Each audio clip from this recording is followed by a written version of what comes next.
Well, when we talk about roots and fruits, at some point we're going to have to bring out Galatians 5:22 and 23 to talk about the fruit of the Spirit. A lot of people call it the fruits of the Spirit, but the Bible really just doesn't have it as plural, has it as singular, fruit of the Spirit. When you're truly born again and filled with the Spirit, you will bear this fruit, and it would be the mark of a Christian. Let me read it to you. It's Galatians 5:22-23 says, "For the fruit of the Spirit is love, joy, peace, patience, kindness, goodness, faithfulness, gentleness, and self-control. Against such things there is no law." Now, you know that an atheist can be loving, can even give his life or her life up for other people. But the fruit of the Spirit is different. Reportedly, there are at least 4 kinds of love. There is a love known as brotherly love called philo, where we get the term Philadelphia, the city of brotherly love. And then there's eros, which is where we get the word erotic from. It's romantic love. There's also the word for love called storge, which is the love that you'd find between a parent and a child. And then there's this love of God called agape. Agape. This is the word that's used in the fruit of the Spirit, agape, which is the love of God toward man, the love of man toward God, and the love of God people to people. So people expressing the love of God toward others. Agape is kind of a biblical word, and it's an ecclesiastic word, really only found there. In fact, these two verses present sort of a triad of triads in how they approach this. It's like love, joy, and peace in the fruit of the Spirit is the first triad, and that's sort of directed Godward. And there's this patience, kindness, and goodness, which is manward or directed toward mankind. And then there's faithfulness, gentleness, and self-control, which is more directed inward or selfward, although it can also be applied toward other people. But let's just focus on the word love, agape. There's a great old hymn called "The Love of God," which says the love of God is greater far than any tongue or pen can tell. It goes beyond the highest star and reaches to the lowest hell. Agape love is reflected in people laying down their lives or giving up their just selfless living for other people. Like the 4 chaplains on the SS Dorchester in World War II, that when the ship was sinking, they were all giving up their life jacket to other souls, telling them about the love of Jesus, giving up their life jackets, and all 4 chaplains went down with the ship.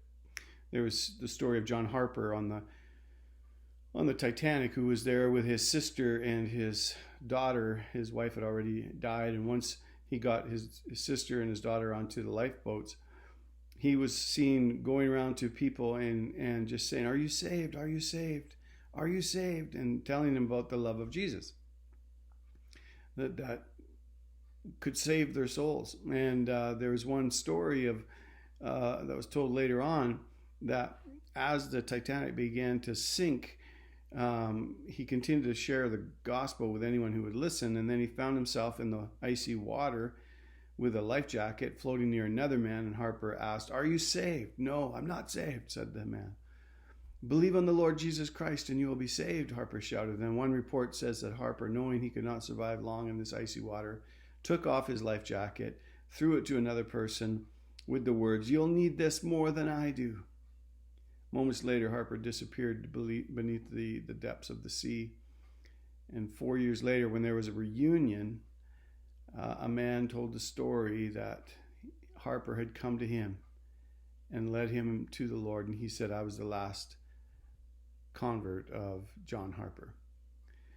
Marcy and I have a friend who was in the United States Army who he was not a Christian by any means and didn't care for it at all, but he got put in the barracks with a couple of Christians that were zealous, let's say, and just wanted to share the gospel with him. And they'd love on him. They would even shine his boots for him, and they would make his bed, whatever. They would just be really kind. He just thought it was he didn't want any of it, and he would actually sometimes even get angry or curse them, or even toward violence. But they would just continue to share the gospel. They would even, if his window was open, they would sit under his window outside and ask each other the question, how did you give your life to Jesus? Well, I gave my life to Jesus when I was, whatever.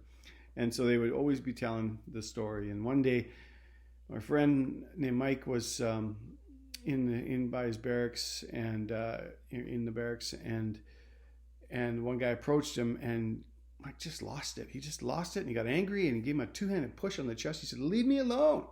And the guy kind of turned his back to him, and was moving quickly toward a table as he was falling, one of those old metal tables, and he missed the table with his hands, and it caught him right under the nose and busted it.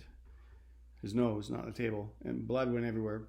And the impact was so hard, it pitched him on his back, and Mike stood over him and said, "What are you doing? Why are you doing this?" And the guy took blood on his palm of his hand, held it up to him, and said, "Mike, if Jesus took nails in his hands for you, it's the least I can do." And it just broke Mike. And later on that day, alone, in a mop closet, he knelt down and gave his life to Jesus. And as many of you already guessed, he's one of those guys that turned into one of the most prolific comedic evangelists of our modern time. Mike Warnke went through a lot. But anyway, his love shared from his friends led him to Jesus, and that in turn led thousands of others to Jesus. The love of God, agape, is powerful. It is marvelous in its kindness through people to other people. God says, I have led you with cords of human kindness. He uses his love to reach other people. And Paul says, he adds, against such there is no law. See, the law is there to curb and to restrain and be a deterrent. But there's no deterrent needed here with the love of God. Let's be the people that act in the love of God, toward